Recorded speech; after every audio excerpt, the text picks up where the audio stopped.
আমরা তো জানি অলরেডি কে হবে, বাট এই ফার্স্ট টাইম আমি নিজে ভোট দিয়ে নিজের কথা চিন্তা করে নিজের ফিলিংসের কথা চিন্তা করে ভোট দিতে পারে। বাংলাদেশে প্রচলিত একটা বিষয় আছে যে ভোটার হওয়া মানে বড় হয়ে যাওয়া, আপনি কি তাহলে আজকে বড় হলেন? টু বি অনেস্ট, হ্যাঁ, মানে 18 হয়ে তো আর করি নাই, মানে I'm 20 নাও। তো এই অবস্থায় দেশের জন্য একটা ডিসিশন নেওয়া, আমার ডিসিশন যে ম্যাটার করে, এইটা এই ওয়াইজ ভোট দেওয়াটাই আসলে নিজেকে একটু বড় বড় মনে করা। এমন সরকার প্রত্যাশা করছি যারা আর কি দেশের কল্যাণের জন্য কাজ করবে, মেয়েদের নেতৃত্ব নিয়ে ভাববে, যারা মব সৃষ্টি করবে না, মবের বিরুদ্ধে কাজ করবে, তাদেরকে প্রত্যাশা করছি। ভোটের মাঠের এবারের চিত্র কেমন আলাদা, মানে বিগত সময়ের ভোটগুলো আর এবারের ভোটগুলো কেমন ডিফারেন্স, মানে ব্যতিক্রম কি দেখছেন? এবার আমার প্রথম ভোট, তো প্রথম ভোট এসে ভালোই লেগেছে, পরিবেশ আসলে ভালো ছিল। বিগত সময়ের তুলনামূলক যদি পার্থক্য বলেন, কীরকম পার্থক্য লক্ষ্য করছেন? বিগত 17 বছর তো কেন্দ্রে ধরেন মানুষ বেশি ছিল না, এবার সবাই আর কি উৎসব মুখর পরিবেশে ভোট দিতে এসেছে, মানুষও ছিল, সবাই ভালোভাবে ভোট দিতে পেরেছে। নারী নেতৃত্ব নিয়ে কি বলবেন আসলে?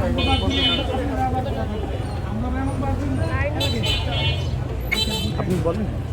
হ্যাঁ আপু, ভোট দিলেন, কেমন লাগছে, পরিবেশ কেমন দেখছেন? ভোটের পরিবেশ মোটামুটি আগের থেকে অনেক ভালো, আমরা সবাই সুষ্ঠুভাবে ভোট দিতে পেরেছি, এটাই অনেক। আর নারী নেতৃত্ব নিয়ে বলবো হচ্ছে, যেহেতু আমি একজন নারী, আমি চাচ্ছি যে নারীরা যেন সুযোগ সুবিধা পায়, তাদের সুষ্ঠু অধিকার পায়, সুষম বন্টন হয় বাংলাদেশের। আমাদের যে সম্পদ আছে সেই সম্পদের যেন অপব্যবহার না হয়, কারণ বাংলাদেশের জনসংখ্যা অনুযায়ী বাংলাদেশের সম্পদ কিন্তু খুবই কম। আমাদের কিন্তু অনেক বড় পরিমাণে ঋণের বোঝা আছে, আমাদের বৈদেশিক শক্তি জিও পলিটিক্সেও কিন্তু আমরা খুবই একটা বাজে অবস্থায় আছি এই মুহূর্তে। স্ট্রবেরি সুপার ডটেড ও ক্লাসিক ভ্যারিয়েন্টে সেন্সেশন জাগুক শিহরণ। তো আমি চাই এমন একটা অবস্থায় যেটা যে বাংলাদেশ নিজের শক্তিটাই বড় হোক এবং বাংলাদেশের মানুষকে যেন অন্য দেশগুলো ছোট করে না দেখে, কারণ আমাদের বর্তমানে বিভিন্ন দেশের ভিসা বন্ধ হয়ে যাচ্ছে, আমাদের এডুকেশন স্কলারশিপ দিচ্ছে না, তারা আমাদেরকে তৃতীয় শ্রেণীর নাগরিক ভাবছে, যেটা যুদ্ধ বিধ্বস্ত দেশকে মনে করা হয়, কিন্তু বাংলাদেশ এখনও ওরকম পর্যায়ে যায়নি।